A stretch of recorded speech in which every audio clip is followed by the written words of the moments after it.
ఉత్తర బంగాళాఖాతంలో అల్పపీడనం ఏర్పడడంతో రెండు తెలుగు రాష్ట్రాల్లో భారీ వర్షాలు కురుస్తున్నాయి. ఇవాళ తెలంగాణలోని పలు జిల్లాల్లో భారీ వర్షాలు కురిసే అవకాశం ఉందని వాతావరణ శాఖ తెలిపింది. అల్పపీడన ప్రభావంతో గంటకు 30 నుంచి 40 కిలోమీటర్ల వేగంతో ఎదురుగాలులతో కూడిన వర్షాలు పడతాయని హెచ్చరించింది. గత వారం రోజులుగా కురుస్తున్న వర్షాలకు జలాశయాలు, వాగులు, చెరువులు పొంగి పొర్లుతున్నాయి.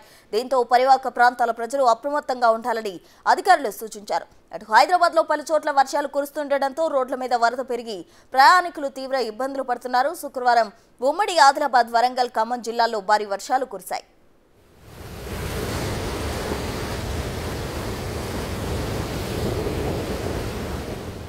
ఇటు ఏపీలోని పలు జిల్లాల్లో భారీ వర్షాలు కురుస్తున్నాయి. ఇవాళ ఉత్తరాంధ్రలో అక్కడక్కడ మోస్తరు నుంచి భారీ వర్షాలు, మిగిలిన ప్రాంతాల్లో తేలికపాటి వానలు పడతాయని వాతావరణ శాఖ తెలిపింది. తూర్పుగోదావరి జిల్లా చింతలగూడెంలో సుడిగుండం ఒక్కసారిగా బీభత్సం సృష్టించింది. ఉదయం నుంచి భారీ వర్షం కురుస్తున్న నేపథ్యంలో సడన్ గా సుడిగుండం విరుచుకుపడింది. దీని ప్రభావం వల్ల 3 ఇళ్లు పూర్తిగా, 20 ఇళ్లు పాక్షికంగా దెబ్బతిన్నాయి. 3 మేకలు చనిపోయాయి. గేదె దగ్గర పాలు తాగుతున్న లేగదూడ గాల్లోకి ఎగిరింది. అసలు ఏం జరుగుతుందో అర్థం కాని అయోమయ పరిస్థితిలో గ్రామస్తులు ఉండిపోయారు. విద్యుత్ ఆగిపోయి వర్షంలో తీవ్ర ఇబ్బందులు ఎదుర్కొన్నారు.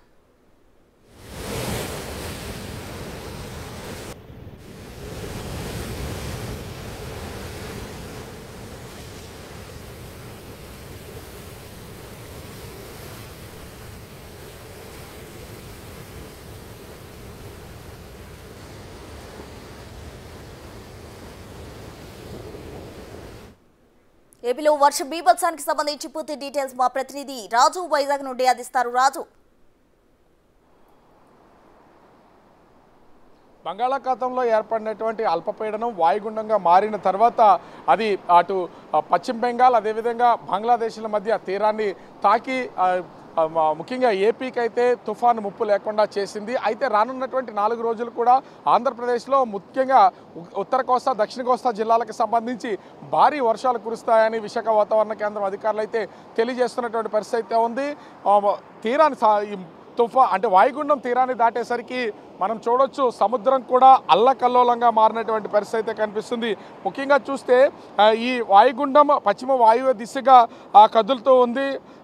ఇది జాంషాద్పూర్కు దాదాపుగా 120 కిలోమీటర్ల దూరంలోనూ, అదేవిధంగా రాంచీకి 20 కిలోమీటర్ల దూరంలో కేంద్రీకృతమై ఉన్నటువంటి ఆ పరిస్థితి అయితే కనిపిస్తుంది.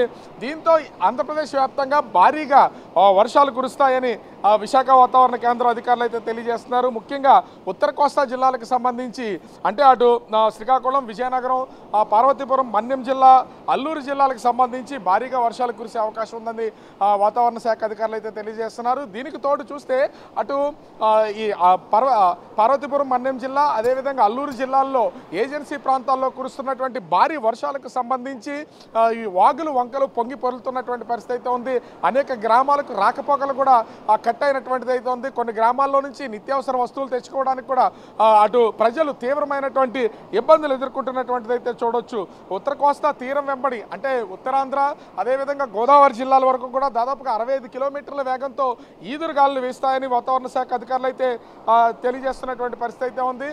అయితే ఇప్పటికే అటు ఉత్తర కోస్తాకు సంబంధించి కళింగపట్నం, భీమినిపట్నం, విశాఖపట్నం, కాకినాడలో ఉన్నటువంటి పోర్ట్లకి 3వ నెంబర్ ప్రమాద హెచ్చరికలు అయితే జారీ చేశారు.